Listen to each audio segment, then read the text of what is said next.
गरीब बहू के अमीर ससुराल वाले। हूँ एक ऐसी लड़की जो दिल से बेहद उदार और प्यारी है। वह अपने ससुराल में नए जीवन की शुरुआत करते हुए सबको अपने परिवार जैसा मानने की कोशिश करती है।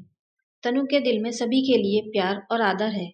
वह ननद को अपनी बहन जैसा और देवर को भाई जैसा मानती है। सास ससुर को माता पिता के रूप में देखने की कोशिश करती है। उसका मन हमेशा यही चाहता है कि सभी खुश रहें और उसे अपनेपन का एहसास हो। लेकिन समय के साथ धीरे धीरे चीजें बदलने लगती हैं।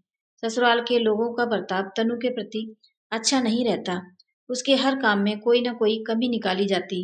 पहली रसोई के समय जब उसने खुद खाना बनाने की इच्छा जताई तो सास ने कहा, हमारे यहाँ बहू 2 साल तक रसोई में नहीं जाती। तनु को यह सुनकर अजीब लगा, पर उसने सोचा कि शायद ये उनकी परंपरा है। फिर भी जब बाहर से कोई आता और सास वही बात दोहराती कि बहू को काम करना नहीं आता, वो बस खाना खाने आती है, तो तनु का दिल टूट जाता था। वह चुपचाप अपने आंसुओं को छुपा लेती थी ताकि कोई ये न कहे कि उसका यहाँ मन नहीं लग रहा या मायके की याद आ रही है। तनु के लिए ये बातें असहनीय होने लगी, लेकिन वह अपनी मुस्कान में सब कुछ छुपा लेती थी। उसका दिल रोता था पर चेहरे पर हमेशा मुस्कुराहट रहती थी। धीरे धीरे यह उसका जीवन बन गया। कई बार तो ऐसा होता कि ससुराल में सब उसे बात करना बंद कर देते और वह एक कोने में डरी सहमी सी पड़ी रहती थी। 8-8 दिन तक उससे कोई बात नहीं करता और वह सोचकर चुप रहती कि उसका जवाब देना और भी बुरा न साबित हो। वह दिन भी आया जब तनु को पता चला कि वह माँ बनने वाली है। उसकी खुशी का ठिकाना नहीं रहा, लेकिन इसी दौरान उसे और भी तानों का सामना करना पड़ा। एक दिन रसोई में काम करते समय उसकी ननद ने आकर सास से कहा, अब तो महारानी जी से कुछ काम नहीं होगा, हमें ही सब करना पड़ेगा। सास ने तनु को यह कहकर और ताने दिए कि वह सिर्फ खाना खाने आती है और वह कोई काम नहीं करती। तनु अंदर ही अंदर घुट रही थी, पर अपने बच्चे के लिए सब सहन करती जा रही थी।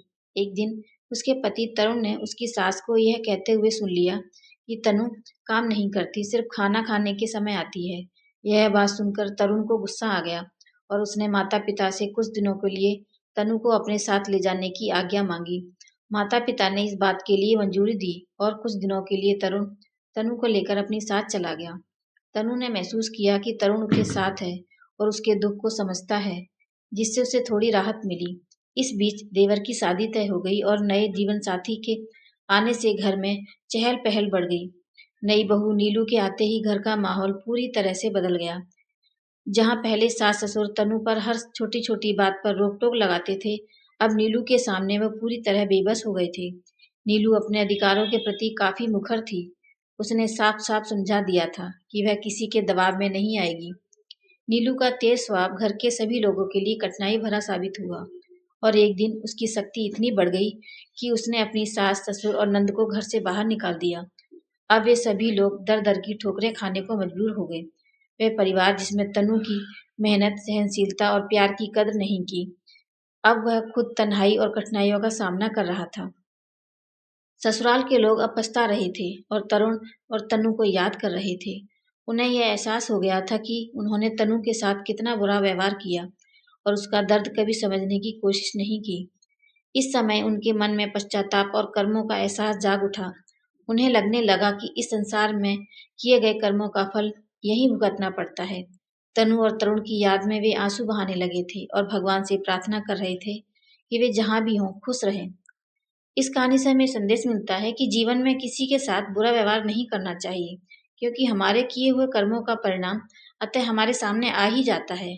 अपने रिश्तों में प्यार, समझ और आदर का महत्व समझना चाहिए ताकि जीवन में शांति और खुशहाली बनी रहे। मेरी वीडियो आपको कैसी लगी मुझे कमेंट करके ज़रूर बताएं और मेरे चैनल को लाइक, शेयर और सब्सक्राइब करना ना भूलें। Thank you.